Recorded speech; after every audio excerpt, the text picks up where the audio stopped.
আসসালামু আলাইকুম। কি অবস্থা সবার? কেমন আছেন সবাই? আশা করি আলহামদুলিল্লাহ সবাই অনেক বেশি ভালো আছেন। আপনাদের দোয়া এবং ভালোবাসায় আমিও ভালো আছি। যাই হোক, বেশ কিছুদিন আগে আমাদের এক ম্যাডাম জয়েন করেছে প্যাথোলজিতে।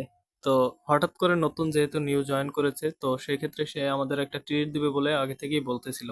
ম্যাম যেহেতু বারবার বলতেছিল, সেক্ষেত্রে আমাদের একটু খাবারের আগ্রহটা বেড়েই যায়। যেহেতু নতুন জয়েন করেছে, আমাদেরও ভালো লেগেছে ম্যাডাম আমাদেরকে ট্রিট দিবে। তো একটা জায়গায় ১ম যখন জয়েন করে মানুষ, সে যেই হোক, যে শ্রেণীতে যে পেশায় জয়েন করুক না কেন, তার সাথের লোকজনকে সে একটু ট্রিট দেওয়ার ট্রাই করে এবং সবসময় সেটা ভালো কিছুই দেওয়ার ট্রাই করে। সেদিন থেকেই আমাদের চিন্তাভাবনা ছিল যে আমরা হয়তো কোথাও খেলে একটু ভালো জায়গায় খাবো। তো সেক্ষেত্রে আমরা চিন্তাভাবনা করে দেখলাম যে মিরপুরে কাচ্চি দরবারে যাওয়া যায়।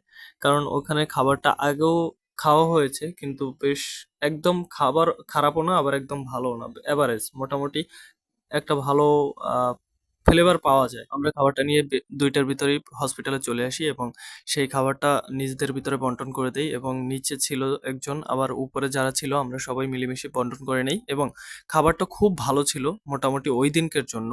পরের কি হয়েছে না হয়েছে সেটা বলতে পারব না। কিন্তু ওইদিন আমাদের কাছে ভালো লেগেছে। আপনাদের কাছে কেমন লাগবে জানি না কাচ্চি দরবারের খাবার। তবে চাইলে আপনারাও একদিন ট্রাই করে দেখতে পারেন খাবারটা কেমন। তবে ওই জায়গার ফিরনিটা খুব ভালো ছিল। আমাদের স্পেশালি ওই জিনিসটা বলতে পারি যে ফিরনিটা স্পেশালি অনেক ভালো ছিল। কারণ আমি আর আলামিন ভাই ফিরনিটা খেয়ে দেখেছিলাম এবং ভালোই লেগেছিল আমাদের কাছে। তো বিশেষ করে ফিরনিটার প্রশংসা করতেই হয়। এটা বেশ ভালো ছিল এবং মজাদার ছিল। আমরা খাওয়ার পরে হাসি তামাশা করতেছিলাম। হঠাৎ করে আমাদের বিল দেওয়ার সময় হয়ে গেল। খাবার রেডি হয়ে গেছে। এবার আমাদের খাবারটা নিয়ে যাওয়ার পালা। তো সেক্ষেত্রে আলামিন ভাই নিচে চলে গেল বিকাশ থেকে টাকা তোলার জন্য। ওখানে বিকাশে দেওয়ার সিস্টেম আছে, পেমেন্ট করার সিস্টেম আছে। অথচ আপনি তুলেও দিতে পারেন। তো আলামিন ভাই চিন্তা করল যে তুলেই নিয়ে আসি এবং টাকা আমাদেরও কিছু লাগতো। সেক্ষেত্রে সে তুলে নিয়ে আসছে এবং সেই টাকাটা আমরা ওখানে দিয়ে আমরা আমাদের কার্যক্রম শেষ করে আমরা আবার ফেরার পথে আমাদের কল্যাণপুরের উদ্দেশ্যে, যেহেতু আমরা কল্যাণপুর থেকে গিয়েছিলাম এবং আমরা ২ জন গিয়েছিলাম। তো আমাদের একটু একজন হাতে ২ টা দিয়েছি, আরেকজনের ১ টা নিয়েছি। আলামিন ভাই ২ টা নিয়েছে, আমাকে ১ টা দিয়েছে। তো আমরা বাসে করে অলরেডি